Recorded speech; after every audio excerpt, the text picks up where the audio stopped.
Eu estava limpando o escritório do meu irmão Rafael depois do funeral dele quando encontrei uma caixa cheia de recibos e comprovantes de pagamento. Quando comecei a ler, quase desmaiei ali mesmo.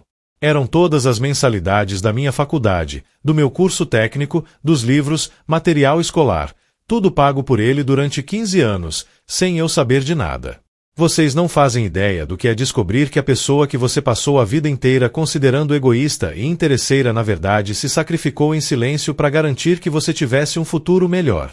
Durante todos esses anos, eu achei que meu pai era quem bancava meus estudos. Nunca questionei, nunca perguntei. E o Rafael nunca disse nada. Naquela caixa tinha uma carta dele, escrita há 10 anos, que nunca foi enviada. Nela ele explicava tudo. Como começou a trabalhar aos 14 anos para ajudar em casa, como abriu mão dos próprios sonhos de estudar para que eu pudesse ter oportunidades que ele nunca teve. Meu irmão Frederico, dizia a carta, você sempre foi o inteligente da família. Eu sabia que você ia longe se tivesse chance de estudar. Papai e mamãe não tinham condições de bancar uma faculdade, então decidi que seria minha responsabilidade. Nunca contei isso para você porque não queria que se sentisse devendo alguma coisa para mim. Seu sucesso já é pagamento suficiente. Quando terminei de ler, chorei que nem criança. Durante 42 anos de vida, eu vivi achando que meu irmão mais velho era um cara ganancioso, que só pensava em dinheiro, que não se importava com a família. Como eu estava errado. Desde pequeno, o Rafael sempre foi diferente de mim. Ele era prático, focado em trabalhar e ganhar dinheiro. Eu era mais sonhador, gostava de estudar, de ler, de aprender coisas novas. Nossos pais sempre me incentivaram nos estudos, mas nunca tive a curiosidade de perguntar como eles conseguiam pagar tudo. O Rafael parou de estudar no ensino médio para trabalhar na oficina mecânica de um conhecido. Eu achava aquilo um desperdício, sempre falava para ele que precisava estudar mais, que ia ficar para trás na vida. Ele só sorria e dizia que cada um tinha seu caminho. Quando entrei na faculdade de engenharia, ele até fez algumas brincadeiras maldosas. Lá vai o doutor da família. Agora que vai estudar em faculdade particular, não pode mais falar com pobres. Coisas assim. Eu ficava irritado. Achava que ele tinha inveja do meu sucesso. Na verdade, ele estava disfarçando o orgulho que sentia de mim e ao mesmo tempo tentando esconder o sacrifício que fazia. Porque, como descobri depois, ele trabalhava 12 horas por dia, 6 dias por semana, para conseguir pagar minha mensalidade de R$ 800. Nossos pais viviam com dificuldades financeiras. Meu pai era pedreiro, minha mãe costureira. Eles ganhavam o suficiente para casa, comida e necessidades básicas, mas nunca sobraria dinheiro para uma faculdade particular. E na época, conseguir vaga numa universidade pública era muito mais difícil do que hoje. Eu sempre soube que minha família fazia sacrifícios para me manter estudando, mas achava que era um esforço coletivo, que todos contribuíam como podiam. Nunca imaginei que o peso maior estava nos ombros do Rafael e que ele carregava isso sozinho. Durante os 5 anos da faculdade, ele nunca faltou com um pagamento. Quando eu reclamava que a mensalidade tinha aumentado, ele só dizia, paciência, né? Estudo é investimento. Quando eu pedia dinheiro extra para comprar livros ou pagar trabalhos, ele sempre arranjava um jeito de conseguir. Mas ao mesmo tempo, ele vivia reclamando que eu era muito gastador, que não sabia o valor do dinheiro, que tinha que aprender a me virar sozinho. Eu achava aquilo hipocrisia, porque na minha cabeça, quem estava pagando meus estudos eram nossos pais, não ele. O pior de tudo é que a gente brigava muito por causa de dinheiro. Ele sempre falava que eu era mimado, que não conhecia a realidade da vida, que achava que as coisas caíam do céu. Eu rebatia dizendo que ele era materialista, que só pensava em trabalho, que não tinha ambição de crescer na vida. Essas brigas se intensificaram quando me formei e comecei a trabalhar como engenheiro. Eu ganhava bem, mais que ele, e isso parecia incomodá-lo. Ele fazia comentários ácidos sobre meu salário, sobre meu carro novo, sobre o apartamento que consegui financiar. Deve ser bom ganhar dinheiro fácil, né? Ele falava. Enquanto uns se matam de trabalhar, outros ficam sentados no escritório ganhando fortuna. Eu ficava furioso com esses comentários e respondia na mesma moeda. Se você tivesse estudado ao invés de ficar só na oficina, talvez também tivesse oportunidades melhores. A distância entre nós foi crescendo com o tempo. Eu me casei, tive filhos, construí minha carreira. Ele continuou solteiro, focado no trabalho, morando na mesma casa pequena perto da oficina. Eu achava que ele tinha inveja da minha vida, que por isso sempre fazia questão de diminuir minhas conquistas.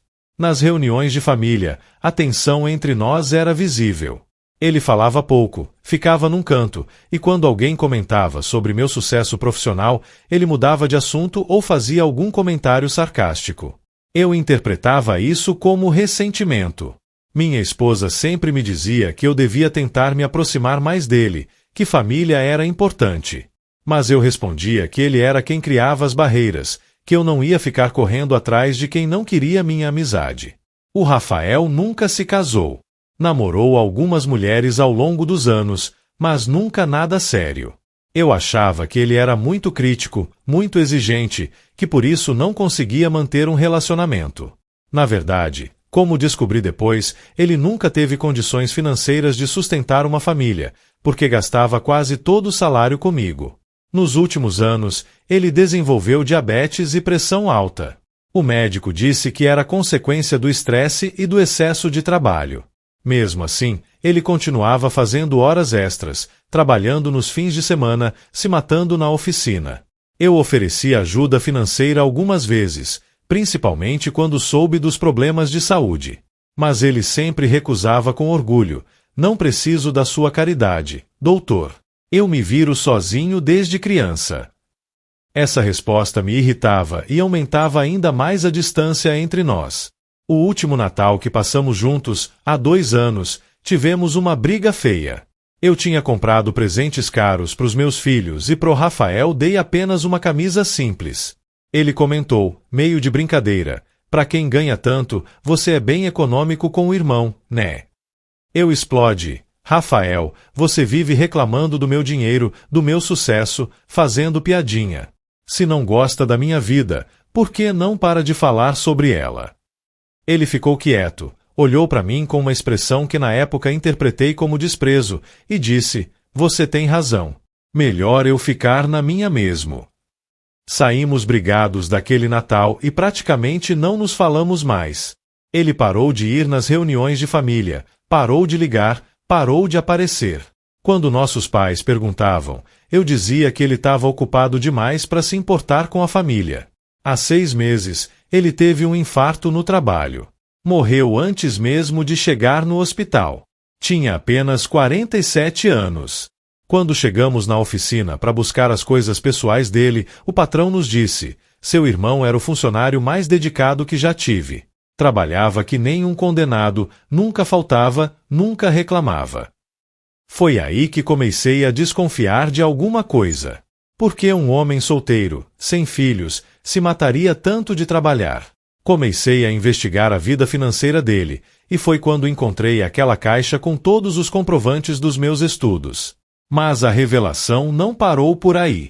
Conversando com o contador dele, descobri que o Rafael tinha economizado durante 20 anos para abrir a própria oficina.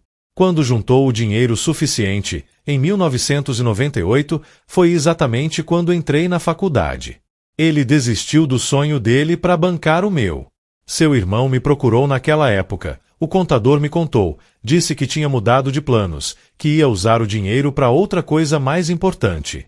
Nunca me disse o que era, mas agora entendo. Descobri também que ele fazia empréstimos quando meu pai ficava desempregado ou quando surgia alguma emergência na família. Várias vezes vendeu coisas pessoais para não atrasar meu pagamento da faculdade. Chegou a trabalhar de madrugada como vigilante para complementar a renda. O dono da oficina me mostrou uns papéis que o Rafael guardava na gaveta.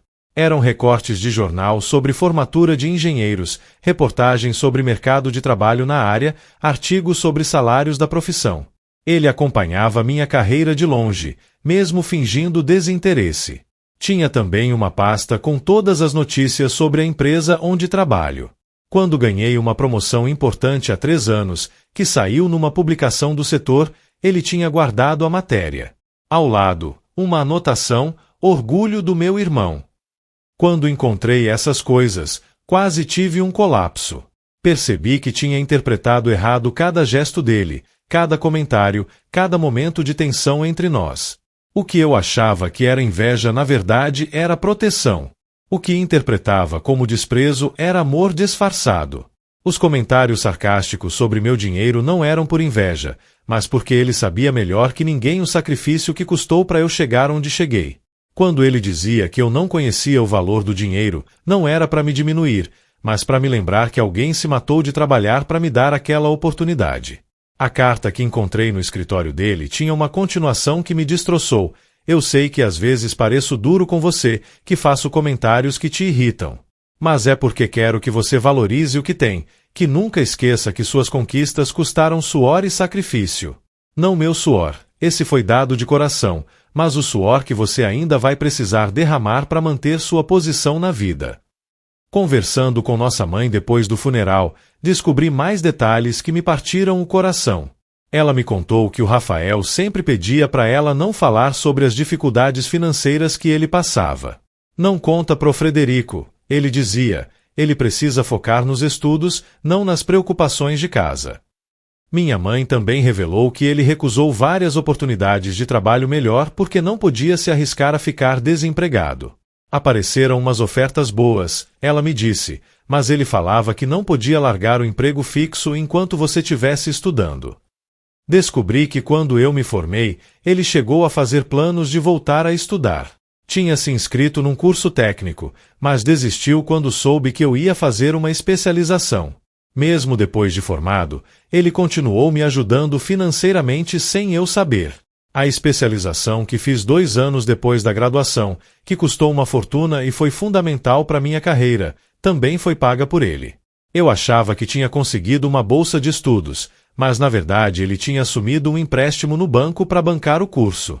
Durante os anos que se seguiram, quando eu já ganhava bem e podia me sustentar, ele usou as economias que fazia para quitar aquele empréstimo. Por isso nunca conseguiu juntar dinheiro para abrir a própria oficina, por isso nunca saiu da casa pequena, por isso nunca teve condições de constituir uma família.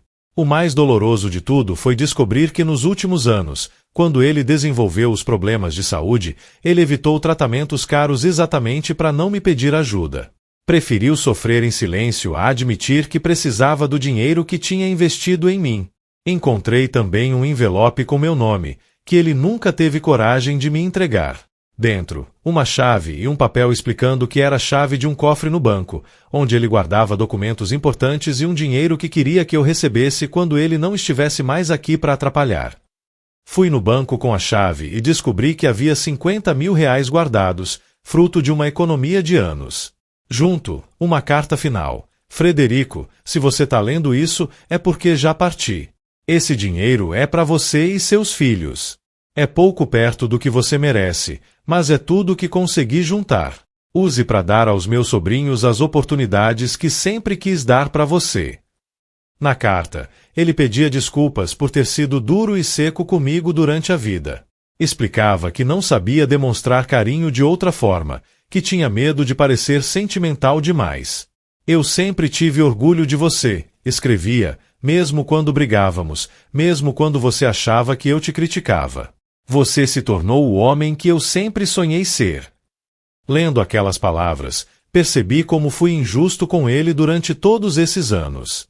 Como interpretei mal cada gesto, como transformei amor em rejeição, proteção em crítica, orgulho em inveja. O homem que eu considerava egoísta tinha sido o mais generoso que já conheci. Comecei então a revisitar todas as memórias que tinha dele, e descobri quantas vezes perdi sinais do amor que ele sentia por mim. Quando ganhei meu primeiro emprego, ele apareceu em casa com uma garrafa de vinho caríssima para comemorar. Na época, achei que era só educação, mas agora entendo que era festa genuína. Quando meu primeiro filho nasceu, ele foi o primeiro a chegar no hospital. Ficou horas segurando o bebê, com um sorriso que eu nunca tinha visto antes. Ele vai ser inteligente igual o pai, disse na época. Pensei que era só conversa fiada, mas ele realmente acreditava nisso. Nas poucas vezes que meus filhos ficaram na casa da avó, ele sempre aparecia para brincar com eles. Compravam doces, ensinava eles a andar de bicicleta, contava histórias. Minhas crianças adoravam o tio Rafa, como chamavam ele. Agora entendo por que ele se dedicava tanto aos sobrinhos. Meu filho mais velho, que hoje tem 15 anos, ficou arrasado com a morte do tio. Pai, ele me disse no velório, o tio Rafael sempre falava que você era o cara mais inteligente do mundo, que tinha muito orgulho de ser seu irmão. Essa revelação me fez chorar ainda mais. Durante o velório, muitas pessoas vieram falar comigo sobre o Rafael. Ex-colegas de trabalho, vizinhos, clientes da oficina. Todos falavam da generosidade dele, de como sempre ajudava quem precisava, de como era respeitado por toda a comunidade. Um retrato completamente diferente do homem que eu achava conhecer.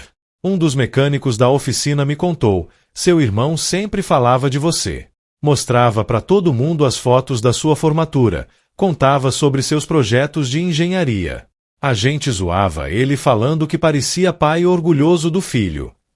Mais uma prova de como eu tinha interpretado errado a relação dele comigo. Depois do funeral, fiquei semanas sem conseguir trabalhar direito. A culpa era insuportável. Como pude passar 40 anos da vida achando que conhecia meu próprio irmão? Como fui tão cego para não perceber o sacrifício que ele fazia por mim? Comecei a procurar ajuda de um psicólogo para lidar com a culpa e com a perda. Durante as sessões, fui entendendo que o Rafael tinha suas próprias dificuldades para demonstrar afeto. Ele cresceu numa época e num ambiente onde homens não podiam ser sentimentais, onde amor se demonstrava através de ações, não de palavras. Mas isso não diminuía a minha dor. Pelo contrário, me fazia perceber quantas oportunidades perdi de retribuir o amor dele, de agradecer pelo sacrifício, de ser um irmão melhor. Agora era tarde demais para tudo isso. Decidi então fazer algo em memória dele.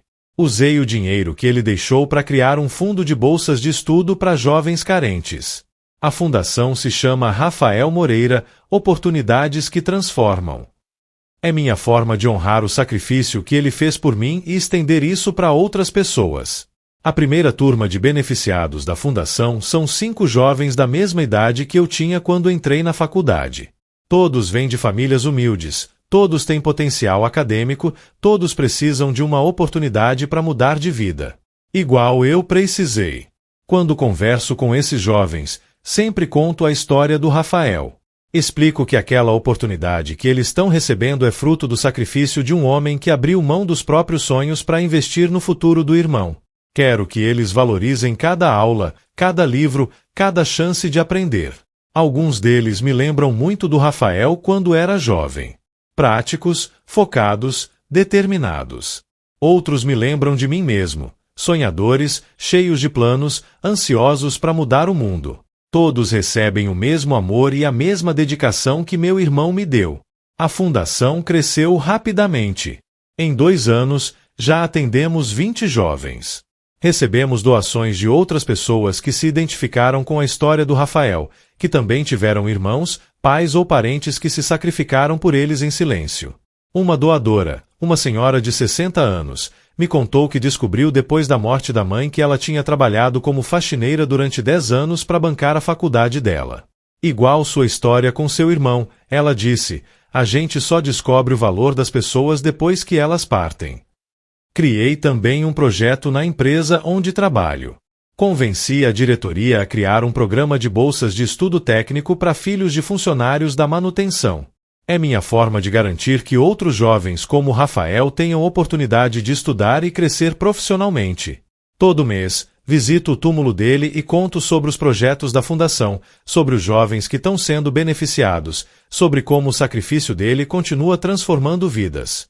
Sei que pode parecer bobagem, mas sinto que ele me ouve. Meus filhos agora conhecem a verdadeira história do tio Rafael.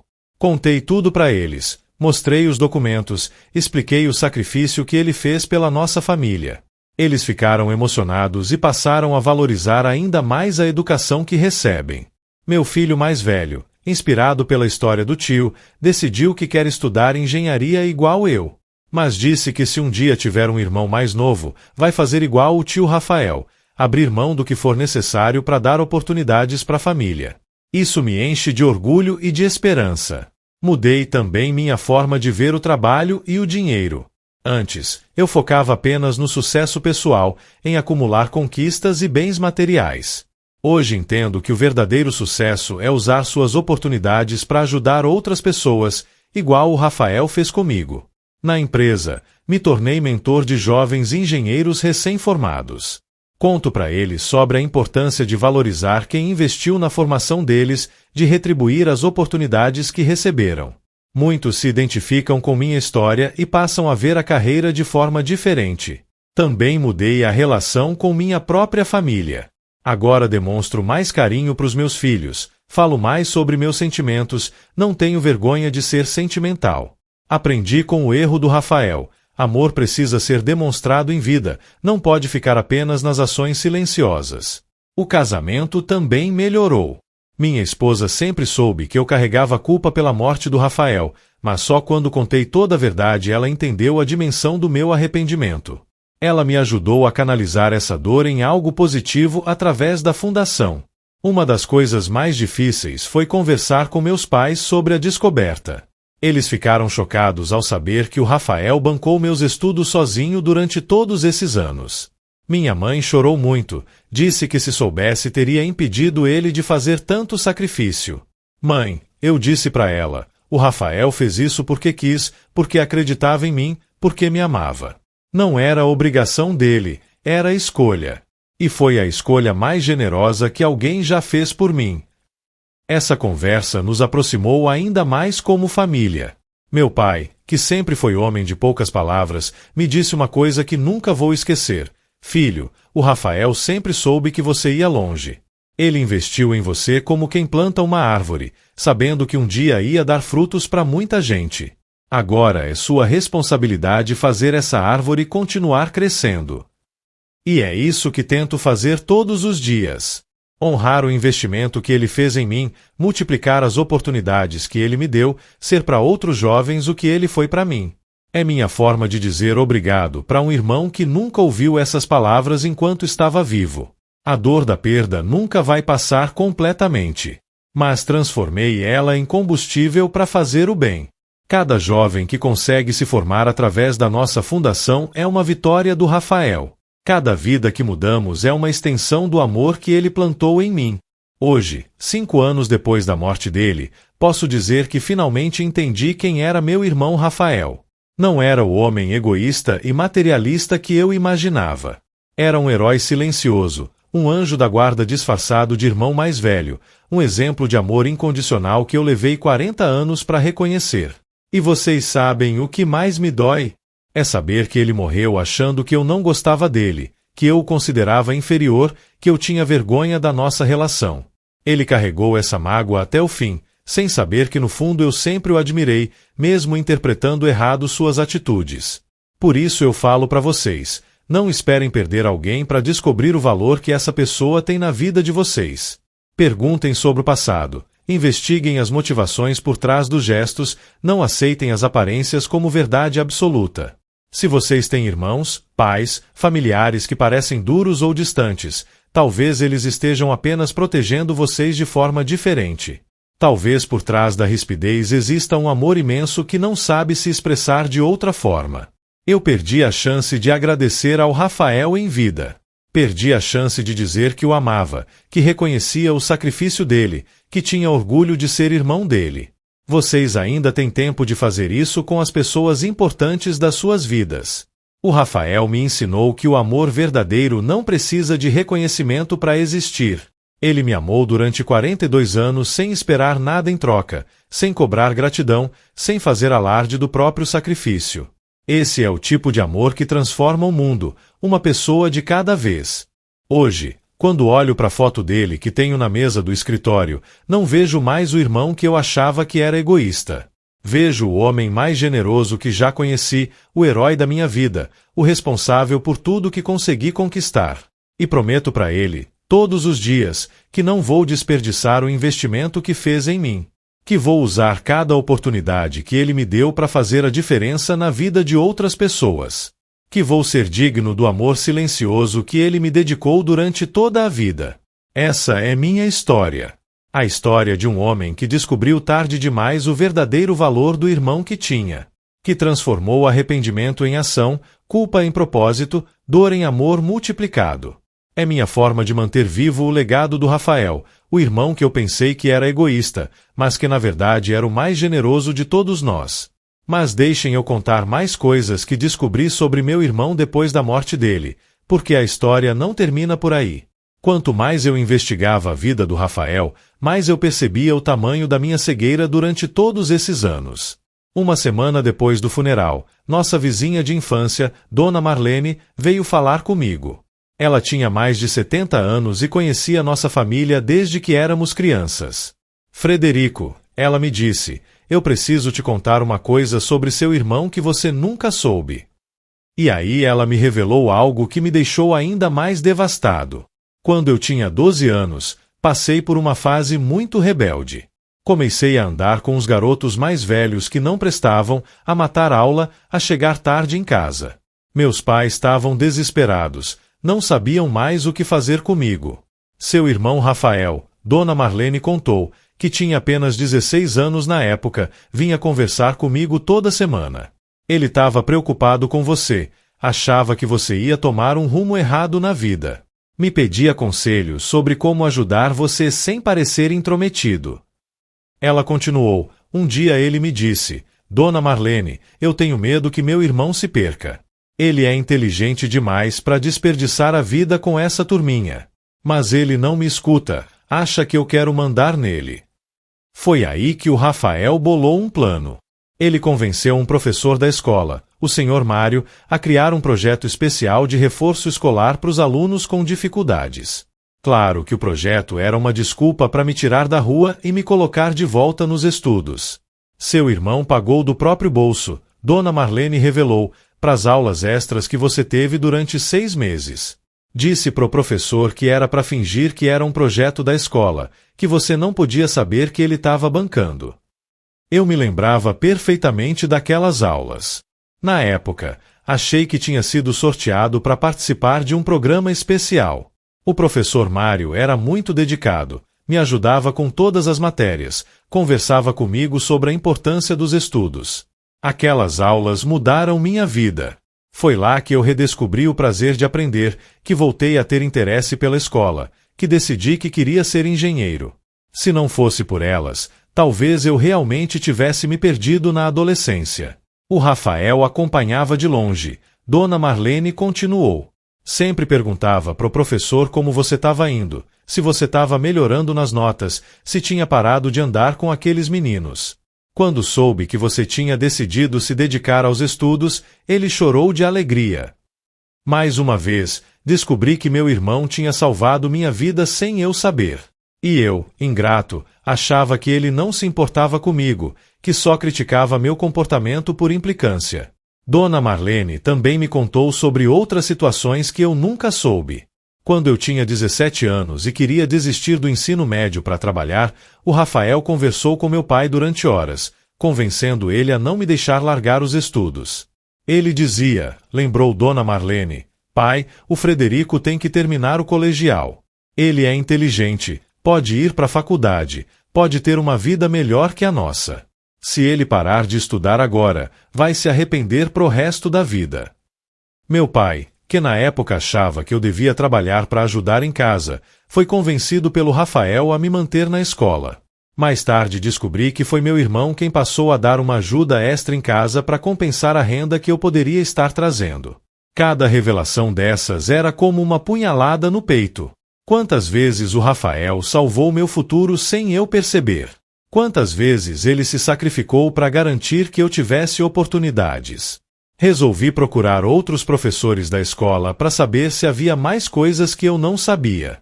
A professora de matemática, Dona Luísa, que ainda dava aulas, me recebeu na escola e contou mais detalhes sobre a dedicação do meu irmão. Frederico, ela me disse, seu irmão vinha aqui toda semana conversar comigo sobre suas notas. Não era por fiscalização, era por preocupação genuína. Ele queria saber se você precisava de ajuda extra, se estava com dificuldade em alguma matéria. Quando eu passei no vestibular, o Rafael foi até a escola agradecer pessoalmente todos os professores que me ajudaram. Ele disse, lembrou Dona Luísa, que vocês eram uma equipe, que o sucesso de você era sucesso de todos que acreditaram em você. Descobri também que durante o ensino médio, sempre que eu precisava de material escolar caro, calculadora científica, livros específicos, apostilas, era o Rafael quem comprava, mas pedia para os nossos pais fingirem que tinham sido eles. Uma vez, quando eu quebrei minha calculadora uma semana antes da prova de matemática, apareceu uma nova na minha mesa no dia seguinte. Minha mãe disse que tinha dado um jeito de comprar. Só agora soube que o Rafael trabalhou 2 fins de semana extra para pagar aquela calculadora. Comecei então a procurar os antigos colegas de trabalho dele para entender melhor como era a vida que ele levava. O que descobri me partiu ainda mais o coração. Seu Valmir, que trabalhou com ele durante 15 anos na oficina, me contou, seu irmão era o cara mais dedicado que já conheci. Chegava sempre 1 hora antes do horário, saía sempre 1 hora depois. Nunca recusava hora extra, nunca faltava, mesmo quando estava doente. Mas por que ele se matava tanto de trabalhar? Eu perguntei. Ele dizia que tinha responsabilidades. Seu Valmir respondeu que alguém da família dependia dele, que não podia decepcionar essa pessoa. A gente achava que ele estava falando dos seus pais, mas agora entendo que era de você. Seu Valmir também me revelou que o Rafael recusou várias oportunidades de emprego melhor. Apareceram umas propostas boas, ele contou, empresas grandes oferecendo salário maior. Mas ele sempre dizia que não podia se arriscar, que precisava da estabilidade do emprego atual. Na época, eu achava aquilo falta de ambição. Criticava o Rafael por não querer crescer profissionalmente, por se contentar com um emprego simples na oficina. Agora sei que ele abriu mão da própria carreira para garantir que a minha pudesse decolar. Um dos colegas mais antigos, seu Ademir, me mostrou algo que me fez chorar ali mesmo na oficina. Era uma foto que o Rafael guardava na carteira, minha formatura de engenheiro. Na foto, eu estava de beca e capelo, sorrindo, e ao lado tinha uma dedicatória que eu tinha escrito: "Obrigado, família, por terem tornado isso possível." Ele mostrava essa foto para todo mundo, seu Ademir me disse. Falava que o irmão dele era engenheiro, que estava muito orgulhoso. Dizia que valeu a pena todo o sacrifício para ver você formado. Aquela dedicatória, que na época escrevi pensando nos meus pais, na verdade deveria ter sido dirigida principalmente ao Rafael. Ele era quem mais merecia aquele agradecimento, mas nunca soube disso. Descobri também que o Rafael mantinha um caderno onde anotava todos os meus sucessos profissionais. Cada promoção, cada projeto importante, cada reconhecimento que eu recebia, tudo estava registrado lá, com datas e detalhes. Quando consegui meu primeiro emprego como engenheiro júnior, ele anotou: primeiro dia de trabalho do Frederico, 15 de março de 2003. Salário, R$1.200. Finalmente conseguiu, valeu a pena esperar. A emoção na escrita era visível mesmo anos depois. Minha primeira promoção, 2 anos depois, também estava registrada. Frederico virou engenheiro pleno, 8 de julho de 2005. Salário, R$2.000. Ele merece muito mais, mas é só o começo. E realmente era só o começo, mas ele acompanhou cada passo da minha evolução profissional. Durante os anos que se seguiram, o caderno virou um diário da minha carreira. Ele sabia de cor todos os projetos que eu desenvolvia, todas as empresas por onde passei, todos os cursos de especialização que fiz. Era mais atualizado sobre minha vida profissional do que eu mesmo. Uma anotação de 2010 me emocionou particularmente. Frederico ganhou o prêmio de melhor projeto do ano na empresa, 20 de dezembro. Ele ligou contando: "Tava tão feliz." Disse que era o melhor presente de Natal que podia ter para mim também é. Naquela época, eu realmente liguei para ele contando sobre o prêmio. Lembro que ele pareceu meio distante na conversa, fez poucos comentários. Interpretei aquilo como desinteresse, mas na verdade ele estava emocionado demais para falar. O caderno tinha também anotações sobre minha vida pessoal. Quando conheci minha esposa, quando noivamos, quando casamos, quando nasceram meus filhos, tudo estava lá, com comentários carinhosos que ele nunca fez pessoalmente. Frederico apresentou a namorada para a família, 12 de janeiro de 2006. Ela parece uma boa moça, combina com ele. Espero que sejam felizes. Mais tarde, eles vão casar, 15 de maio de 2007. Meu irmão encontrou o amor da vida dele. Deus abençoe esse casamento. Quando meu primeiro filho nasceu, virei tio hoje, 3 de março de 2008. O bebê é lindo, parece muito com o Frederico. Agora ele vai entender o que é amor incondicional. E quando nasceu o segundo, mais um sobrinho, 14 de setembro de 2010. A família está crescendo e ficando mais bonita. Cada página daquele caderno era uma prova do amor silencioso que ele sentia por mim. Ele acompanhava minha vida de longe, vibrava com minhas conquistas, se preocupava com meus problemas, mas nunca demonstrava isso abertamente. Descobri também que ele tinha um cofre pequeno em casa onde guardava lembranças minhas. Fotos da infância, boletins escolares, diplomas, cartões que escrevi para ele em aniversários. Coisas que eu achava que ele tinha jogado fora, mas que na verdade ele preservava com carinho. Tinha até a cartinha que escrevi para ele quando tinha 8 anos, no Dia dos Irmãos. Era uma coisa simples, com desenhos de criança, dizendo que o amava e que queria ser igual a ele quando crescesse. Ele guardou por mais de 30 anos. Essas descobertas me fizeram repensar completamente nossa relação. Percebi que eu sempre interpreto mal os sinais dele porque esperava demonstrações de afeto nos moldes que eu conhecia. Mas ele amava de forma diferente, através de ações práticas, de cuidados silenciosos, de sacrifícios que ninguém via. Conversei com um psicólogo sobre isso e ele me ajudou a entender que existem diferentes linguagens do amor. O Rafael expressava amor através de atos de serviço e sacrifício pessoal. Eu esperava palavras de afirmação e demonstrações físicas de carinho. É comum entre irmãos homens da geração dele, o psicólogo explicou. Eles cresceram aprendendo que o homem demonstra amor trabalhando, provendo, protegendo. Não através de abraços e palavras doces. Isso não justificava minha cegueira, mas me ajudava a entender melhor a personalidade do Rafael. Ele era um homem de ação, não de palavras. Mostrava amor através do que fazia, não do que dizia. Comecei então a investigar mais sobre a vida pessoal dele, sobre os relacionamentos que teve, sobre os sonhos que abandonou por minha causa. O que descobri me fez sentir ainda mais culpado.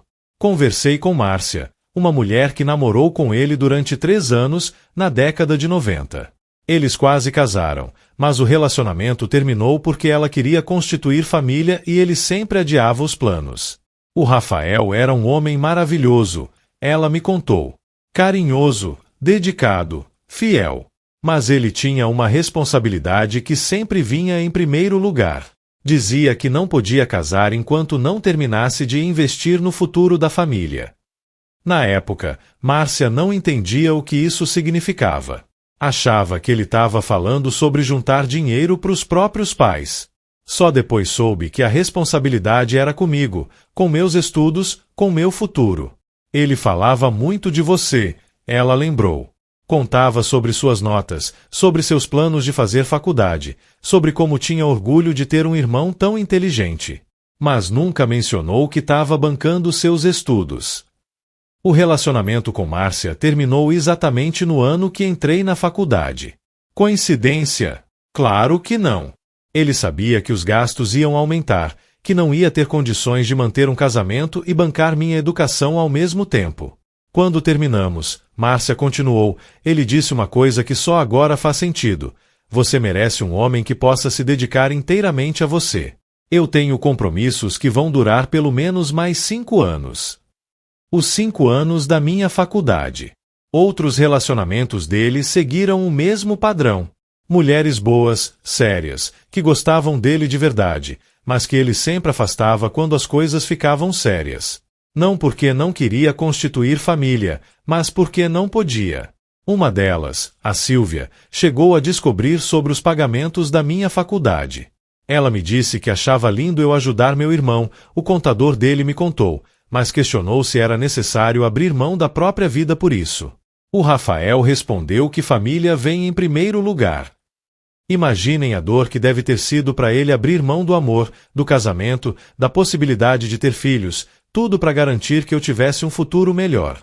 E eu, inconsciente de tudo isso, ainda reclamava quando ele fazia comentários sobre relacionamentos. Descobri também que ele chegou a fazer terapia durante alguns anos, exatamente para lidar com a solidão e com o peso das responsabilidades que tinha assumido. O psicólogo dele, que já tinha morrido, deixou anotações que a família me mostrou. Numa das sessões, o Rafael disse: "Eu não me arrependo de ajudar meu irmão, mas às vezes me sinto sozinho, como se tivesse sacrificado minha própria vida pela vida dele. Será que ele pelo menos reconhece isso?" O psicólogo perguntou se ele já tinha conversado comigo sobre isso. "Não posso", ele respondeu. "Se ele souber que estou bancando os estudos dele, vai se sentir em dívida comigo. Vai estudar por obrigação, não por vontade própria. Prefiro que ele ache que é por conta própria." Lendo essas anotações, chorei por horas. O Rafael carregou esse peso sozinho durante anos, questionando se valia a pena, se eu reconhecia o sacrifício, se algum dia saberia a verdade. E morreu sem ter essas respostas. O pior é que eu tinha todas as condições de descobrir a verdade se tivesse prestado atenção. Os sinais estavam lá, mas eu escolhi ignorar. Como ele sempre trabalhava demais, como nunca tinha dinheiro para gastos pessoais, como abria mão de oportunidades melhores. Uma vez, quando eu já estava formado e trabalhando, ofereci ajuda financeira para ele comprar um carro novo. O dele já estava velho, sempre dando problema. Ele recusou com orgulho: "Não preciso da sua ajuda, doutor. Cada um cuida da própria vida." Na época, interpretei aquilo como teimosia ou orgulho excessivo. Agora sei que ele não podia aceitar minha ajuda porque ainda estava pagando empréstimos que tinha feito para bancar minha especialização. O carro velho era consequência do investimento que fazia em mim. Conversei também com o médico que cuidava da saúde dele nos últimos anos. Dr. Henrique me revelou que o Rafael sempre adiava exames e tratamentos por causa do custo. Seu irmão tinha pressão alta e diabetes, ele me explicou, mas resistia a fazer os exames de controle regulares. Dizia que não tinha dinheiro para gastar com médico, que ia se cuidar quando tivesse condições melhores. Quando questionado sobre por que não pedia ajuda para a família, já que eu tinha condições de ajudar, o Rafael sempre dizia: "Meu irmão já fez muito por mim, não posso incomodar ele com meus problemas." Mais uma inversão de papéis que me parte o coração. Ele achava que eu tinha feito muito por ele, quando na verdade era o contrário. Preferia sofrer em silêncio a incomodar o irmão que ele tinha sustentado durante anos. O Dr. Henrique também me contou que o Rafael chegou a ter alguns episódios de depressão, principalmente nos últimos anos. Ele se sentia sozinho, o médico revelou, dizia que tinha dedicado a vida inteira à família, mas que agora não sabia qual era seu lugar no mundo. Isso aconteceu exatamente quando eu me distanciei dele depois daquela briga no Natal. Ele já estava com a saúde debilitada, já estava lidando com a solidão de uma vida inteira de sacrifícios, e ainda teve que aguentar o afastamento do irmão por quem tinha feito tudo. O médico prescreveu antidepressivos, mas o Rafael raramente tomava porque achava caro. "Remédio para tristeza é luxo", ele dizia. "Vou superar isso sozinho, como sempre fiz com tudo na vida." Descobri que nos últimos meses de vida, ele chegou a procurar um padre para conversar sobre arrependimentos e perdão. O padre, que me recebeu na igreja, contou parte das conversas que tiveram. Seu irmão se sentia culpado. Padre João me disse, por não ter sido um irmão melhor, por não ter conseguido se aproximar mais de você. Ele achava que tinha falhado como irmão mais velho. Quando o padre sugeriu que ele conversasse comigo sobre esses sentimentos, o Rafael respondeu: "Padre, eu estraguei a relação com meu irmão. Ele me vê como um homem amargo e egoísta. Não vai querer ouvir meus arrependimentos."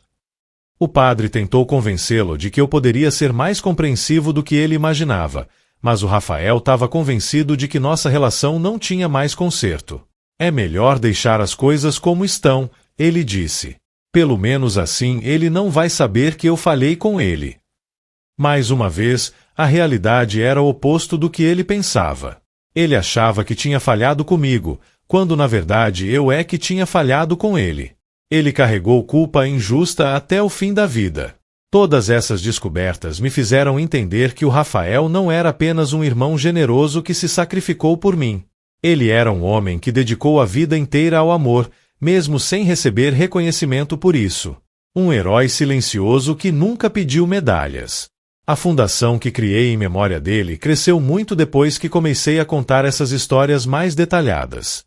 As pessoas se identificam com a ideia de que às vezes não reconhecemos o valor das pessoas enquanto elas estão conosco.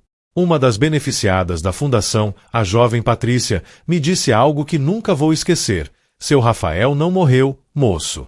Ele vive em cada jovem que consegue estudar por causa da fundação. Ele vive no Senhor, que aprendeu a amar de verdade. Ele vive na história que o Senhor conta pra gente valorizar nossa família. É verdade. O Rafael continua vivo de muitas formas. Nos jovens que estudam com bolsas da fundação, nas famílias que se aproximaram depois de ouvir nossa história, nas pessoas que aprenderam a demonstrar amor antes que seja tarde demais. Hoje, 8 anos depois da morte dele, posso dizer que finalmente entendi a lição que ele tentou me ensinar a vida inteira, que amor verdadeiro não precisa de reconhecimento, não precisa de aplausos, não precisa nem mesmo de reciprocidade. Ele existe por si só, transforma vidas por si só, deixa legados por si só. O Rafael amou sem esperar retorno. Investiu em mim sem cobrar juros. Se sacrificou sem pedir reconhecimento. Morreu sem saber que tinha sido o homem mais importante da minha vida. Esse é o tipo de amor que constrói o mundo, uma pessoa de cada vez. E eu prometo para ele, todos os dias, que vou honrar esse amor. Que vou continuar espalhando sua generosidade através da fundação, suas lições através das histórias que conto, seu exemplo através da forma como trato minha própria família. Porque descobri que a melhor forma de agradecer alguém que se sacrificou por você é garantir que o sacrifício não foi em vão. É usar as oportunidades que essa pessoa te deu para fazer a diferença no mundo. É transformar o amor recebido em amor compartilhado. Essa é a verdadeira história do meu irmão Rafael. Não a história do homem egoísta que eu imaginava, mas a história do herói silencioso que ele sempre foi. A história de um amor incondicional que resistiu a todas as minhas interpretações erradas, a todos os meus julgamentos injustos, a toda minha ingratidão involuntária. E vocês sabem o que mais me consola hoje? É saber que de alguma forma, em algum lugar, o Rafael finalmente sabe que eu descobri a verdade. Que eu reconheço o sacrifício dele. Que eu amo ele não apesar de como ele era, mas exatamente por causa de como ele era. E que seu amor não foi desperdiçado. Pelo contrário, foi multiplicado, espalhado, eternizado através de cada vida que nossa fundação transforma, de cada família que nossa história aproxima, de cada pessoa que aprende a amar melhor depois de ouvir sobre ele. O Rafael queria que eu fosse longe na vida. E eu fui. Mas não da forma que ele imaginava. Não só como engenheiro, não só como profissional bem-sucedido. Fui longe como ser humano. Aprendi a amar, aprendi a dar, aprendi a reconhecer o valor das pessoas importantes na minha vida. E tudo isso, eu devo a ele. Ao irmão que achei que era egoísta, mas que na verdade me ensinou o que é generosidade verdadeira. Que achei que era distante, mas que na verdade esteve sempre presente na minha vida. Que achei que não me amava, mas que na verdade me amou mais que qualquer outra pessoa neste mundo.